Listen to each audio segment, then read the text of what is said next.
الحمد لله والصلاة والسلام على رسول الله محمد وعلى آله وصحبه من والاه.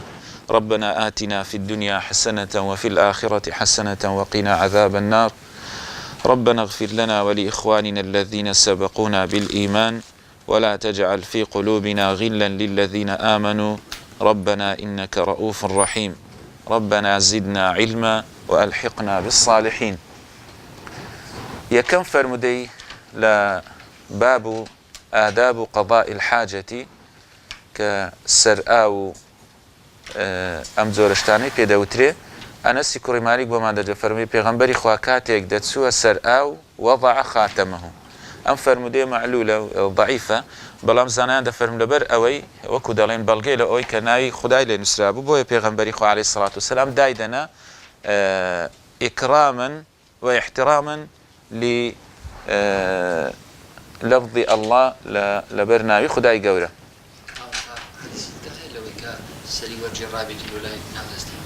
نازانم نەمبیستیام، بەس دەکرێ ئەویش هەر بیتن لۆ ئەوەی یعنی هەر چۆنێک بێت تۆزێک بزر بێ. وعنه رضي الله عنه قال كان رسول الله صلى الله عليه وسلم إذا دخل الخلاء قال اللهم إني أعوذ بك من الخبث والخبائث. وهروها لأنس بما دجرنو كبيغمبري خوا فرمويتي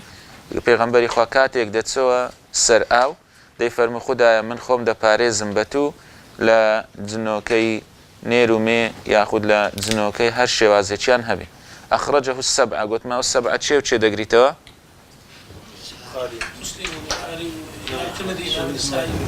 هەر شەش صحاحەکە لەگەڵ مسنەدی ئیمامی ئەحمەد. چونکە دائیمەن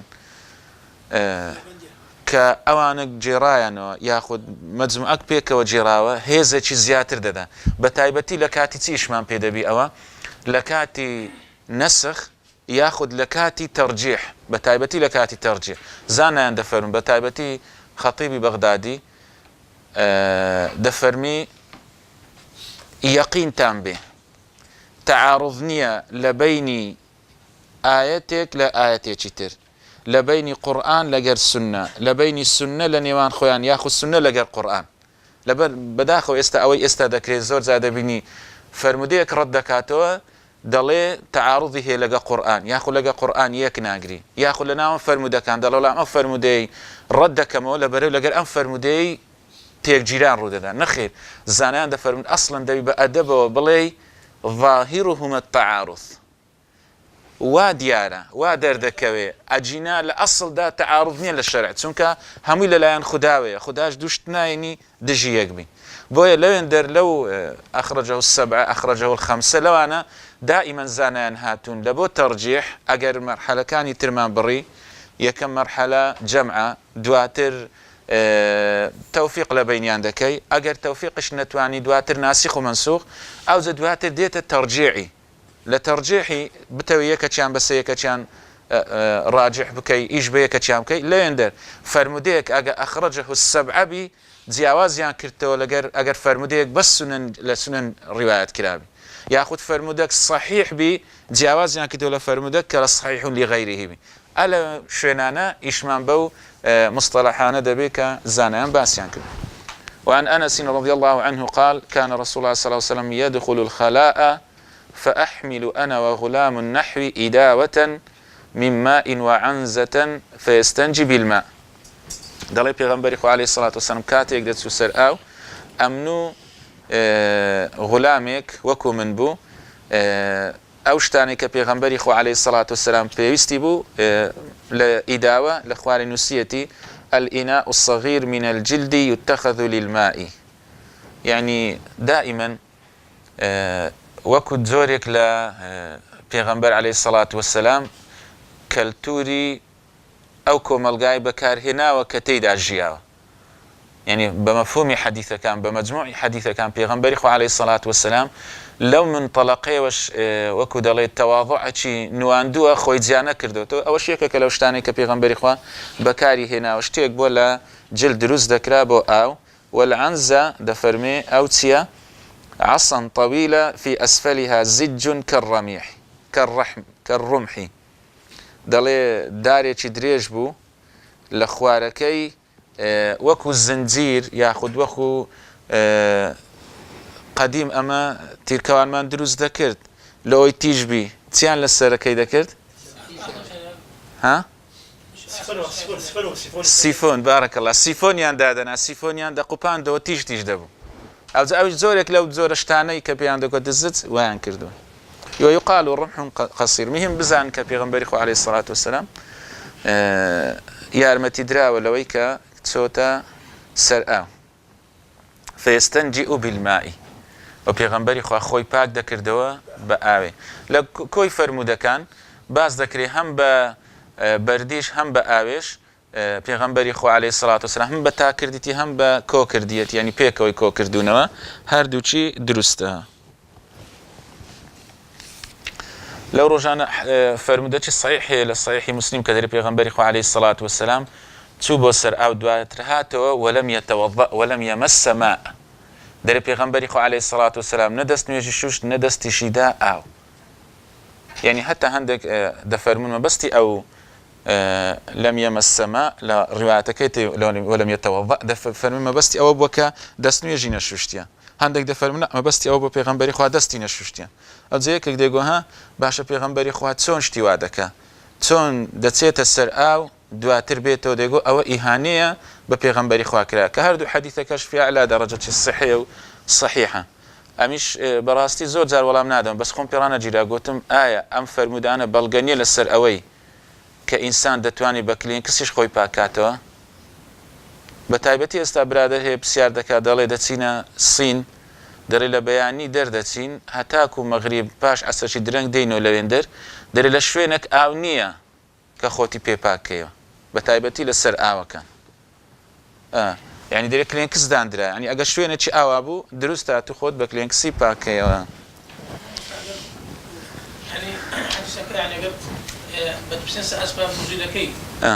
نا ئەوە زۆر شتی تێدا بەسمە لایانی فقەکە گەنا خۆیت چێ دەڵێ پێغەمبەری خوا عەلەیهی سەڵات وسەلام ئێستا باز دەکەین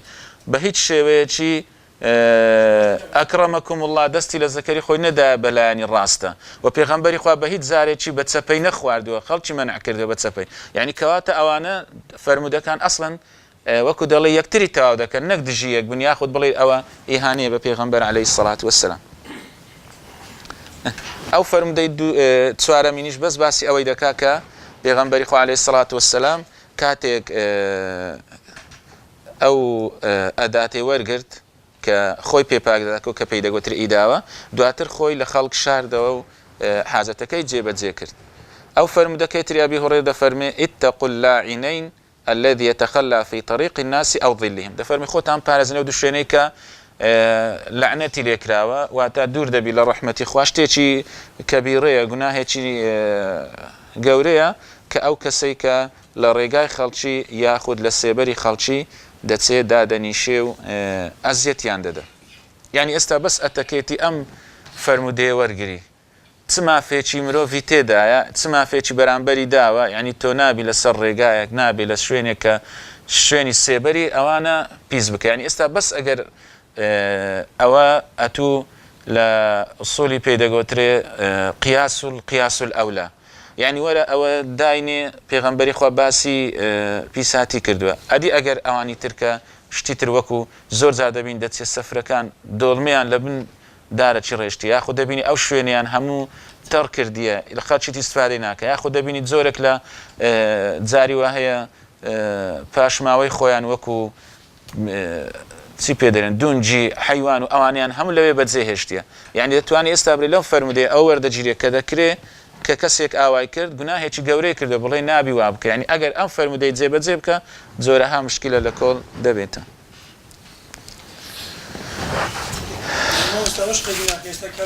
یەک پشتە سیارەی ئەشیا دەبا خواردن دوو لە ڕوتان لێەوەی حیوانی هەمووی دەخوا ێ باشە لۆ بردت جێبۆلەوەچ دیەوە لاگەزی بەکە لۆ جێناوتۆ لەویانە هەموو ئەوەی زەبارەی گەورەدانرا هەر دەدەمێنێ وجابر دەجێتە فەرمودەی شەشەم دەفەرم پێغەمبەری خوا فەرموویەتی ئەم فەرمودەیەش معلولە ضعیفە دەڵێ پێغەمبەری خوا فەرموویەتی ئەگەر دوو پیاو إذا تغوط الرجلان فليتوارى كل واحد منهما عن صاحبه ولا يتحدث يعني لە یەکتر دیار نەبن و قسەش لەگە یەکتر نەکەن دوو کەس ئەگەر لشويني تشيبون تسون السرعة فإن الله يمقت على ذلك خداي جورا بينا خوشة يعني أو وكبري قياس ذكرت السر كلامي خدا تسون درسني ليندر ناوي خواي بيني ذكري بكي أواش دلي قصش درسني هر قصيك به لا يتحدث أو حفتمين عن أبي قتادة رضي الله عنه قال رسول الله عليه الصلاة والسلام لا يمسن أحدكم ذكره بيمينه وهو يبول هيك لأيوة بدستي راستي الذكري نقري ككاتك قضاء حاجة دكا وقضاء حاجة بتسوق بتايبتي ولا يتمسح من الخلاء بيمينه وخوش باكنا كاتو براستي ولا يتنفس في الإناء فوش لا شتێکی گەرم پێغەمبەری خوا وەستاوە تاکو سار بوویتەوە ئەو جەدوایە لە ئەوەی مە دیار بوو یعنی زیاتر با پیرمە چایە دەبا بسووتێ ئەوەندە بکرێ ئەو جەدوایە شتیان دەکرد فوی لێ دەکرد لەبەر ئەوەی لەوانەیە مادەچی تێدابی کە دێتن تووشی نەخۆشیت بکە ئاوایان باس کردووە ئەم فەرمودەی بۆ لەبەرە هەشتم وعن سلمان رضي الله عنه قال لكن من هشتما أو باسدك لقد نهانا رسول الله عليه الصلاة والسلام أن نستقبل القبلة بغائط أو بول بيغنبري إخوة إيمي قد غكر كالرول قبلة بكين لكاتيك كدتين السر أو جا السر أو يقور بي ياخد بتسوق بي أو أن نستنجي باليمين ياخد خو من باك بكينوا براستا أو أن نستنجي بأقل من 3 أحجار ياخذ للسي بردي كمتر واتا يعني يك بي يعني سيبي بلام سيكا أفضل ترى لا فتح القريب داري ب3 أحجار ينقي بهن المحلة شينا كيف باكيو أو أن نستنجي برجيع يعني خو من باكينو با بالي بغالو حميري يعني هەردوو چیان کە باجین و گوێ درێژی بڵێ ئەکرەمەکم الله ئەو عەظمین یاخود بە هێسکی کە پێی دەگوترێ ئێسک ئەمە خۆش ناو دەڵێن هێسک ڕەواه مسلیم ئیمامی مسلیم ڕیوایەتی کردووە کەواتە لەم فەرمودەی بۆمان ڕۆن دەبێتەوە پێغەمبەری خوا نەهی کردووە کە ئاوا بکەین بەڵام بەڵێ ئاوە لەبەرە ئەوەی دووەمیش لەبەرە وللسبعة عن أبي أيوب بلام رواه السبعة باسمان كذ أبي أيوب دجا فرمي پیغمبر خوا فرمي فلا تستقبلوا القبلة ولا تستدبروها بغائط أو بول ولكن شرقوا أو غربوا أو روني كردوتو أدي إما رولا قبلنا كين بشتشتينا كين أدي تسون بكين پیغمبر خوا فرمي رولا مشرقوا لمغرب بكان فرمودەی ترمان هەیە کە پێغەمبەری خۆیان دیتووە ڕووی لە بەیت المقدس بووە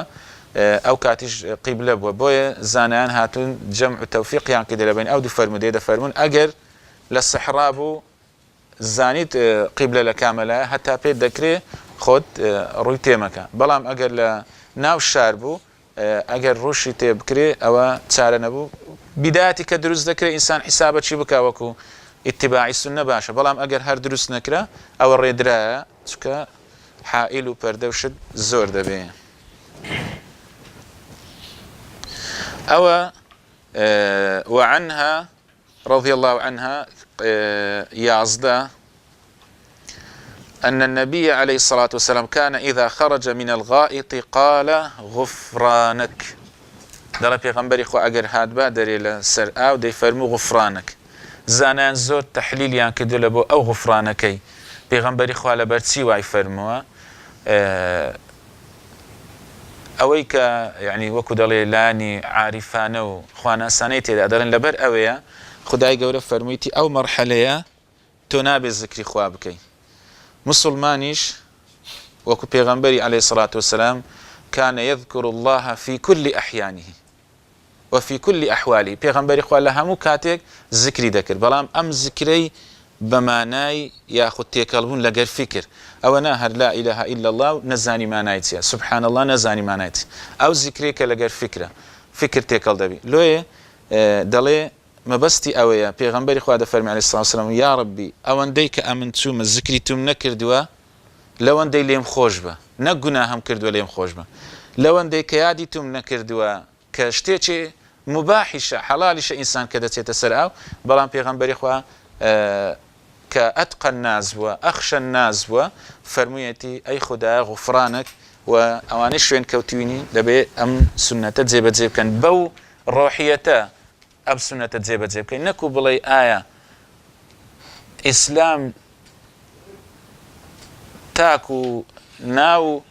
شوێنی وەکو دەڵێ ئاو دەست و ئەوانش سەر ئاویش تەداخلی ژیانی ئینسانی کردێ ئەوە من منطلق ضعف الإيمان ياخذ نفاقة أجينا أصلا دبي بلي أما جوري أم دينية وكو لزماني بيغمبري خواش يهودية كانوا تيان أو محمدا تنسر سامين بي كباسي همش تيجي لدين كردو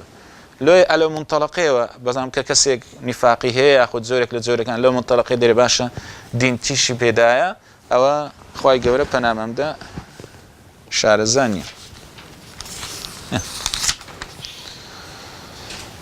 فرمودەی دوازدەمیش هەر باسی ئەوەی دەکا پێغەمبەری خوا ئەمری کردم کە سێ بەردی بۆ بێنم ئەم من دوو بەردم دۆزیەوە سێمینم نەدۆزیەوە فەئەتەیتوه بڕەوثەتین دەڵێ کاک هادی چ پێ دەڵێن قەسەر تەرس و ئەوانە فأخذهما وألقى الروثة وقال إنها ركس فرمووی پیسە زۆر پیسە ئێستا لەم فرمودەیە سەیرکەن خوندنەی دەتوانی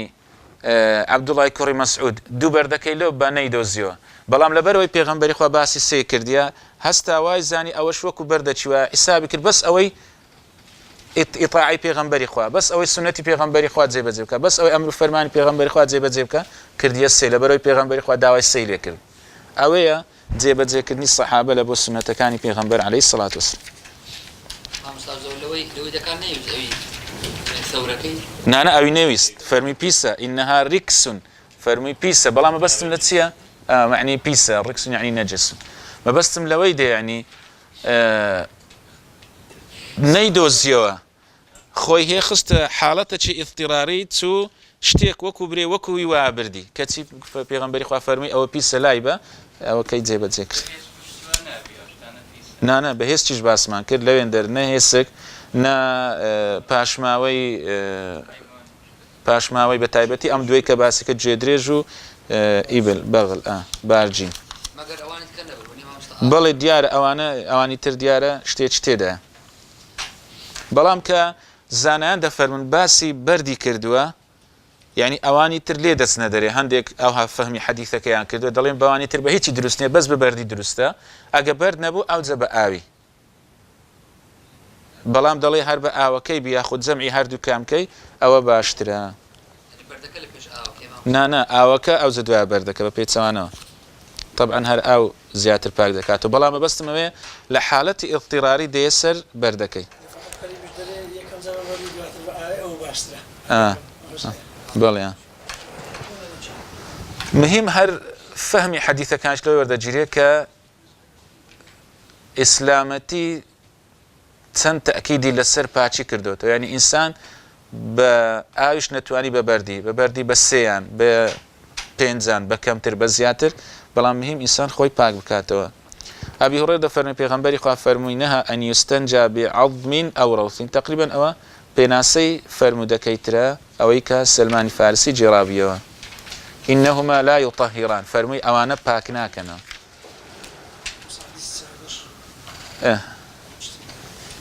ئەوە فەرمودەکە صحیح نییە بەڵام مەجموعی زۆرمان هەیە فەرمودەکانی تر پاڵپشتی دەکەن عن أبي هريرة رضي الله عنه قال رسول الله صلى الله عليه وسلم استنزهوا من البول فإن عامة عذاب القبر منه دفرمي خوتان بپارێزن لە پاشماوە و بەجێمانی میز بە قاوتانکەوی بە شوێنەکانتانکەوی چونکە بەگشتی عذابی قبر لە خۆ پاک نەکردنەوەی زانایان دەفەرمێ بەست پێغەمبەری خوا هەر بەگشتی لە فەرمودەی تر کە فەرموویەتی الطهور شطر الإيمان دەفەرمێ هەر مەبەستی پێ تەنها میز نییە مەبەستی ئەم شتانەیە کە ئینسان ناشیرن دەکە هەر شتێک بێتن ئینسان خۆی لێ بپارێزێ بەڵام ئەو فەرمودەوە بزانم زۆری ضعیفە بەڵام وەکو فەرمودەکانی تر کە ئەوەی لە صحیحین هاتووە پێغەمبەری خوا عەلەیهی سەڵاتو وەسەلام فەرمووی ئینەهما لا يعذبان وما يعذبان في كبير یەکەچیان خۆی پاک نەدەکردەوە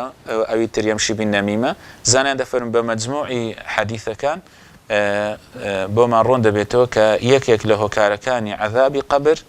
خۆپاک نەکردنەوەیە لە پیسایی یاخود خۆپاک نەکردنەوەیە لەو شتانەی کە ئینسانی پیس دەکات. و بەگشتیش ئەوەی باسی نەعیم و عەذابی قەبری دەکرێت لە قورئانی ئەگەر بە ڕاشکاوی نەهات بێ بەڵام بە ئاماژە هاتووە کە عەذابی قەبر هەیە لە چەندەها ئاەت. گەورەترین ئاەت کە زانان دەکەنە بەڵگە ئەوەی ئی سوورەتی غافیرە کە النار يعرضون عليها غدوا وعشيا ويوم القيامة أدخلوا آل فرعون أشد العذاب ويوم تقوم الساعة أدخلوا آل فرعون أشد العذاب. زانان دەفەرمون ئەوە گەورەترین بەڵگەیە لە سەربوونی عەذابی قەبر بە ئاماژە لە قورئانی. بەڵام لە فرمودەکانی تر هەمووی لە صحیحین و لە سنن و لە مەسانید و لە معاجم و لەوانە لە هەمویان هاتی لە موطئاتەکان هاتووە. زانایان دەفەرمون بۆ تەشتێکی متەواتر لەبەر ئەوەی 49 سەحابە جێراویەتیانەوە 49 سەحابە بەس باسی عەذابی قەبریان جێراوەتەوە. پێغەمبەری خوا خۆی لێ پاراستووە و هاوڵەکان خۆیان لێ پاراستووە. تابعیەکان بۆی ئەوانە هەم دەبنە بەڵگە کە عەذابی قەبر هەیە. وعن سراقة بن مالك رضي الله عنه قال علمنا رسول الله صلى الله عليه وسلم في الخلاء قال پیغمبر خو عليه الصلاة والسلام فيري كردين أن نقعد على اليسرى وننصب اليمنى كالسر لاي تبا دانشين خو مالو لاي تبا قرص بكين بلام في راستمان ياخذ لاي راستمان بتساقينين نصب بكين بلام افرم ده ضعيف الزانانج ده فرمون عندك تعلیلاتیان لەبەوە کرد یعنی گوتیان لەبەرچی هەندە گوتیان لەبەرەوەی ئینسان ئەو کاتەی هێرش نەکاتە سەماعیدە یاخود زەیقەتیەک نێختە سەماعیدەی بەڵام لێیان کۆڵیتەوە ماعیدە لە لای چەپێ یعنی ئەتوو کە لە بەولادانێ نەخیر ئەسڵەن ئەو کاتی ئەتوو ماعیدەی ئەزێ دەدەی بەڵام مهم ئەم فەرمودەیە ضعیفە بەڵام زانایان دەفەرمون دیارە ئەو کاتی شتێک هەبووە کە پێغەمبەری خوا شتێکی های فەرمووە ئەجینە وەکو تعبودیش جێبەجێ بکەی ئەگەر حکمەتەکەشی نەزانی دروستە بەڵام فەرمودەکە وەکو گوتمان ضعیفە بەڵام لە فەضائیل ئەعمالە ئیش پێ دەکرێت. وعن عيسى بن برداد ياخذ يزداد عن أبيه رضي الله عنهما قال قال رسول الله صلى الله عليه وسلم إذا بال أحدكم فلينتر ذكره 3 مرات. أو تقريبا شرحي حديثك يتردك كفرمي عذاب قبر زور بي بقشتي لا بوليا بيغمبر خوا فرمي باسيت زار وكدل الراوشيني الزكري خو الراوشيني بو او يتسبكا كتأكيد بي هيت بشكميز او زورشتانا تيدان ما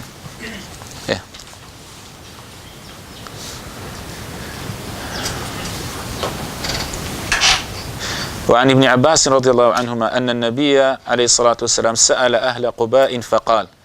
عبد الله كوري عباس فرمي پیغمبری خوا بسیاری لأهل قباء كر فرموي إن الله يثني عليكم كأن فرمودي بحساب يعني وكو دلين سبب نزولك أوبوا إن الله يحب التوابين ويحب المتطهرين للسورة التوبة والله أعلم ده فرمي لي عندنا بستي بي أهل قباء أبوا پیغمبری خواش فرموي خواهي قوري مدح تاندك ثناء تاندك فقالوا إنا نتبع الحجارة الماء وتي أما يكم زار لدواي برد ئاویش بەکاردەینین بۆیە دیارە خدای گەورە فەرموویەتی ئەوانە پاکن. باب و ئێستا لەو دوو فەرمودەمان 8 و 9 و 11 ئەم سێیە 8 و لەکنە من وللسبعة عن أبي أيوب یان ئەوەی حەفتەم ڕۆژکەن چکە هەر وەکو ئەوی ترە بكنا 12 عن ابن مسعود رضي الله عنه قال أتى النبي عليه الصلاة والسلام من الغائط فأمرني أو بخارية بلي 8 نو يكيم أو مكان 8 نو 11 12 تشكا وكوابيا نا ديك هاونية ديك هر أويا نا اوان هاونية بس وكم خوين دمانو بليا نونا 8 11 12 سيقلة بليا باب الغسل وحكم الجنوب خوشوردن ياخد خو باكردنوا لا جنابت. عن أبي سعيد الخدري رضي الله عنه قال أبي سعيد الخدري رضي الله عنه قال فرمي في غنبري خوا فرميتي الماء من الماء بيوست دكا أو واجب دبي أو لا آوي ما بستي أو يعني خوش شردن بأو أو كي تريش ما بستي بي منية يعني أو كاتي إنسانك بهوكارك لهوكاركان مني كجياواز لواني تر إنسان هزبة لذذ دكا تدفق دكا رنگكي جياوازا أم زور اشتانا أم زور صفتانا وروالتانا تيدا هاتدي إنسانا كدبي خوي بشوا أو أم فرمودي أواد الله بلام دين فرمودي تر هي أما الشرع دكا كفرمودي دوما. عن أبي هريرة رضي الله عنه قال بيغنبري خوا فرميتي إذا جلس بين شعبها الأربع ثم جهدها فقد وجب الغسل. دفرمي أجر كسك بياوك دانش لبيني هر سوار لا يكي زانا دفرمي بستي دستو بيتي عندك دفرمي ببستي بيو تسوچيتي بهر شوازيك بي إنسان كخوي ماندو كر لغر آفرتكي خوي بلام أم فرمودي وفهم دك يعني كابرا آوي هات ياخد نهات فقد وجب الغسل أما غسل واجب دك ديسان فرمودي چتر أجزاء ومان زيادة لورون دبيتو إمام مسلم دفرمي وإن لم ينزل دفرمي أجر آويش دانا بزي آوي شيني أو كابرايا هر دبي غسلي بكاو غسلي لسر واجب دبي يعني لم دو فرمودي بو ما رون دبيتو حكمة خاصي داو بيغنبر عليه الصلاة والسلام كأوشيك كلبشكاني استقلالية السنة بالتشريع السنة سربخو بيغنبري خو عليه الصلاة والسلام سربخو نكوى كرون كردنوي قرآن سربخو برياري لسر داو وتزيب تزيكنيش سر مواجبة تكل القرآن ديارة والله أعلم أو السورة مائدة كذا فرمي وإن كنتم جنوبا فطهروا فرمي أجر إيه وكتنا جنابت جنوب وشيء جنوبيش مصطلحة شرعية هم لقرآن وهم لفرمدش دهات والتعيبة بوكاتي إنسان آوي دادا بزي بتعيبتي مني تكما دي وذي أو زدايا آوي دادا بزي أو لو حالتي دبي خوي بشوا خوشوش نكش پیغمبری خو علیه الصلاة والسلام رونی کرد استالیرش باز دکات سونیتی خوشوش نکات سونه و سونیا هم فرض کان و هم سنت کانیش باز دکا بوی امس فرموده کوک دکیوا بوت رون دبیتو که پیغمبری خو فرمویتی لحالتی چی تایبتیش هیا انسانک اگر خوی ماندو کرد او زنان هاتونا شرحیان کرد فرمین اگر پیاوکا لگر آفرتکی تواو وەکو دەڵێ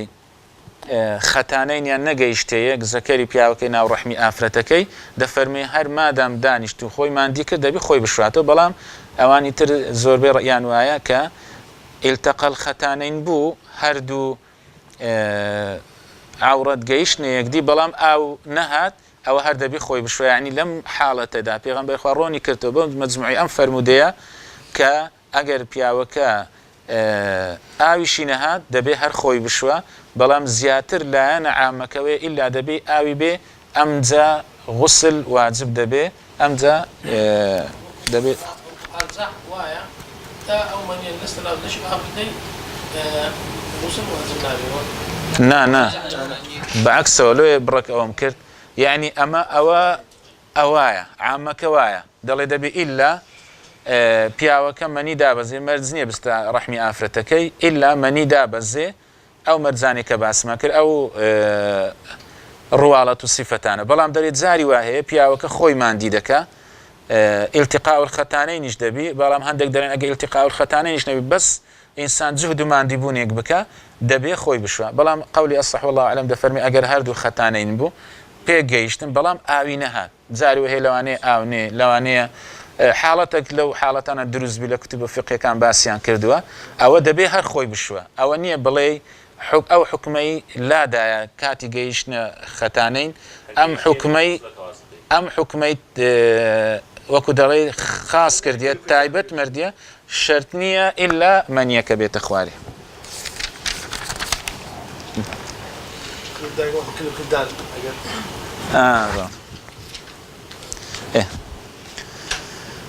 أم سلمة أن أم سليم وهي امرأة أبي طلحة دجلت في أم سليم كآفرة أبي طلحة بوا قالت يا رسول الله إن الله لا يستحي من الحق خداي قورا شرم لا حقناك وات خداي قورا حقي بي باشا حق روم بكريتو بي خوشا أو إكا كردوار خوش ما دفرمي لا حياء في الدين لا الحياء الدين كله أصلا فرمودها حياء هم دينه بلام لا حياء في فهم الدين يعني إنسان نابي لو إشارة زابي لدينه كي شرمة هبي بويا أوش لو منطلقية في فهم الدين زانان دفرم فهل على المرأة الغسل إذا احتلمت قلت أي بيغمبري خو لسر آفرتش غسل واجب دبي كي يكلا شينا كان بقشتي كسكا أجر كافر بمسلمان دبي خوي بشوا إذا التقى الختانين وإن لم ينزل دبي خوي بشوا آفرتش بهمان شوا أجر توشي حيضي دبي خوي بشوا أو أنا باس كلا أزدلي باس احتلامش دكا دلي أجا آفرتك احتلامي بو يعني وكو لخوني ديتو أو زورشتان إما دل الشيطان بي كني أي آفرتي خوين ديتنا قال نعم فرموي بلي إذا رأت الماء أجر هاتو أو كيدي بياويش يعني لو من لخو داوای دەزانی کەشتێکی ئاوای کردە بەڵام کە هەر دەستێ شوێنەکان دەگەڕێ هیچ ئاوی نەدیت دەسەری واجب نییە بەڵام ئەگەر ئاسارێکە بوو ئاوشتە دیت بوو ئەوە دەبی خۆت بشوێ وەکویە